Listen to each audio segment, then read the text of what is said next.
What's up, awesome blossoms? Welcome back to my channel. I'm Anna and I'm really excited to bring you guys a new poetry book today. One that I have been meaning to do a book review on, but I haven't had the time to film.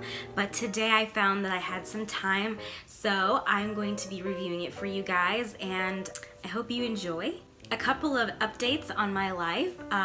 Probably the first one and the one that I'm most excited about is that I got my braces off. That was like a really weird experience and I was just so happy to have them off.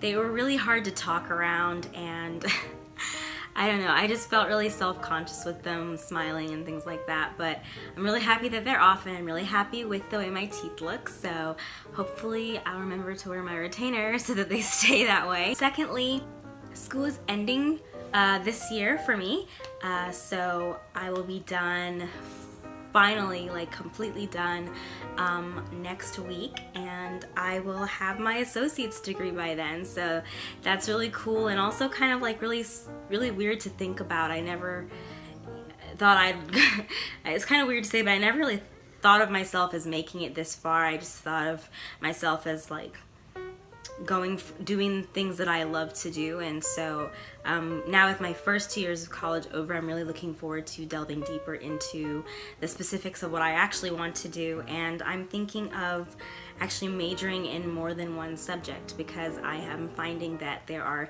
several different things that I like to do. I don't want to just pick one. I love all of them equally, and I feel like they all will eventually tie into each other in terms of like a career, so I really want to focus on a couple of them to sort of like hone in the skills and sort of make myself more well-rounded and more marketable for when I do go into the workforce. But enough about me. I do have a poetry book review for you guys and I'm super excited about it. This book was actually in my February Valentine's book haul and I have been meaning to do a review on it and I just haven't been able to find the time, but today I found the time and we're going to talk about this book. So the book that I have for you guys today is This Modern Love by Will Darbyshire. I have to say this is probably one of the most interesting books that I've read in the poetry genre, and just for the plain fact that it is not Will Darbyshire's own poetry. The way that this book came to be started in 2014. Will went through a very difficult breakup and found that talking about it and venting about it on the internet was helping. It was therapeutic for him. He was doing YouTube videos and people were responding positively to him. They were sharing their own stories of heartbreak with him, and it got to the point where he was just being inundated with all of these stories and people wanting to connect and share and have a place where they felt safe to do so. Of course, for one person it was a bit overwhelming, and he finally got the idea of making a book out of it.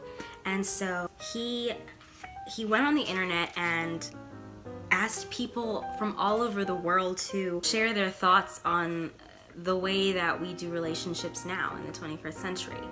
And he set up a list of questions which we will go over later on in this video, and the response was overwhelming to the point where he didn't even know what to do with all of the answers and the emails and the Twitter responses that he was getting.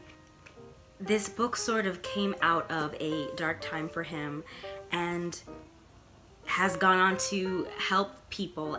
It is the product of an internet community who shared the same emotion and decided to write about it, and I think that's beautiful. I think that is a true representation of what writing should do. It should bring us together, and I thought it was so beautiful and I had to read it. So we're gonna dive right in. There are some really cool facts that he mentions in this book about the responses, and so the total responses that he received were 15,570. The responses came from 98 countries. The main demographic was people from ages 16 to 24. His youngest contributor was 12 years old and his oldest contributor was 81. So this is not just a compilation of teenage love or maybe a bitter divorcee, or even a traditional sense of what most people think love is. This is a compilation of people from all ages and walks of life, detailing, some of them in great detail, the ins and outs of their love life. And it's beautiful because it's so vulnerable and so honest, and I really appreciate that. The questions that he asked people to answer in his initial call for submissions. The first one is, what would you say to your ex without judgment? The second question, write a thank you note to your partner. Describe or share in a photo the big and the little things that make you happy. 3. What single word sums up your love life, your partner, or someone you like? 4. What single image sums up your love life, your partner, or someone you like? 5. What would you say to a crush? Write a letter to them to express it. 6. How has technology affected your relationship, either positively or negatively? Describe your experience. Those were the 6 questions that he asked, and this book is their response. This Modern Love is divided into 3 sections. Very simple, the beginning, the middle, and the end. And he does that on purpose, just because all love stories have a beginning, middle, and end. And I guess to keep it simple in the midst of all of this complication, he chose the basics of any story. The beginning specifically targets crushes, new love, new relationships, friendships that blossom into love, and people responded with how they felt about their crushes, how they felt about a friend that they liked more than a friend. They talk about unrequited love. People, those ones were really painful to read sometimes, because it's a really hard thing to love someone who doesn't really love you back in the way that you do. And so those were really painful to read. One of the lines that I really like from his introduction into the beginning section, it says, if we as humans are willingly opening up ourselves for rejection, it must be for something important.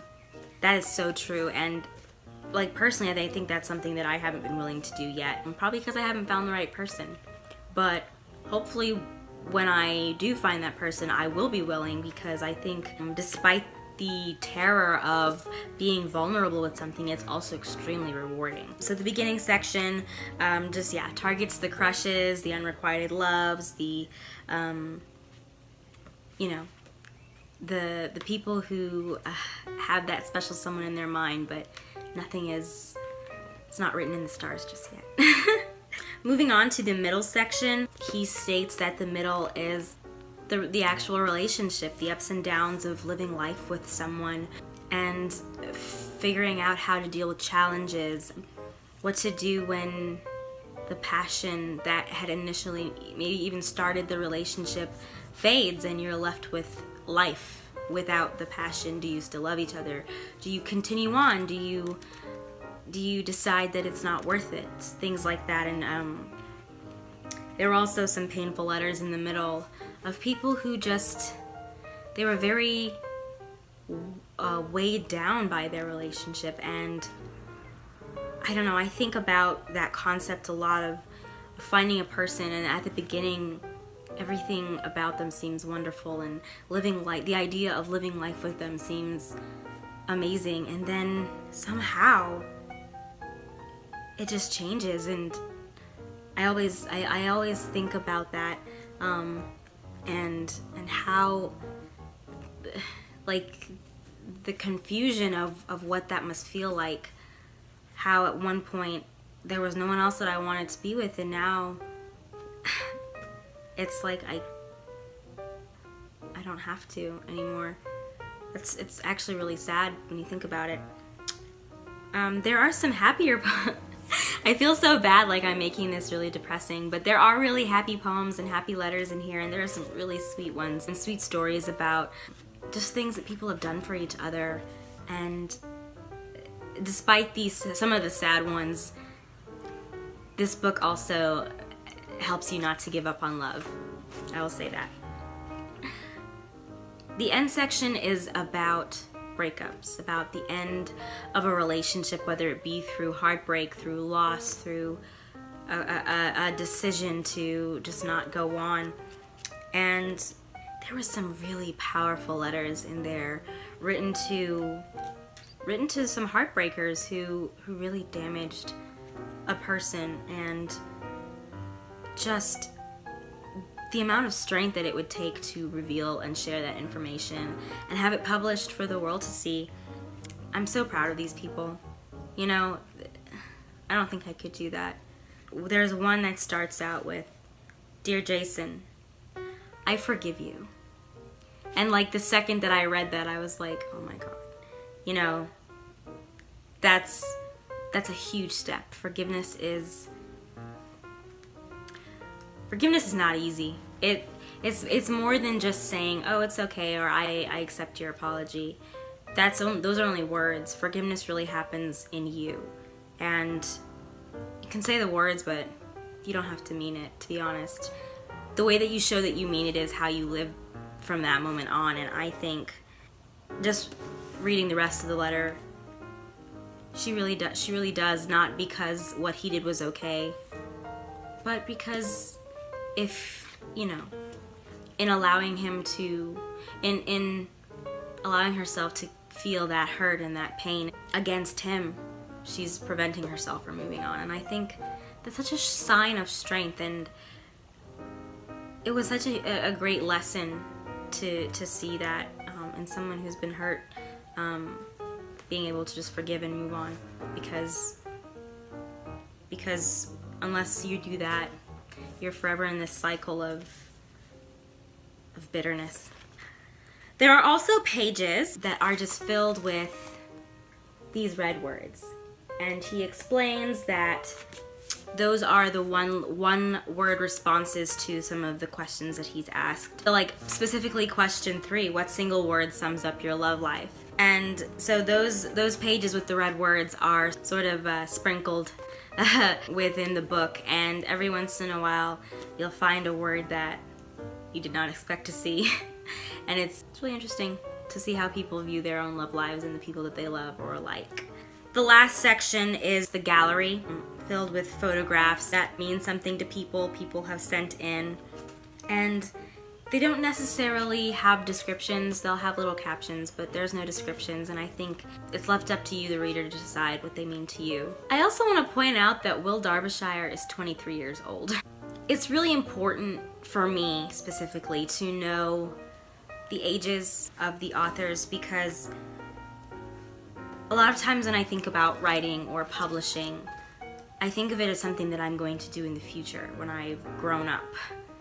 And to see books and to hold books that have been published by people who are close to my age or even younger than me, that is an inspiration, and also sort of like a motivation to say that you don't have to wait. You don't have to wait until you're in your 30s and lived life to publish something that means something to you. Because the chances are that if it means a lot to you, it's going to mean a lot to someone else as well. Seeing these writers and the profound words that they put forth and the amazing projects that they do at such a young age, it's like, don't wait. Don't. Because life is short, and why would you?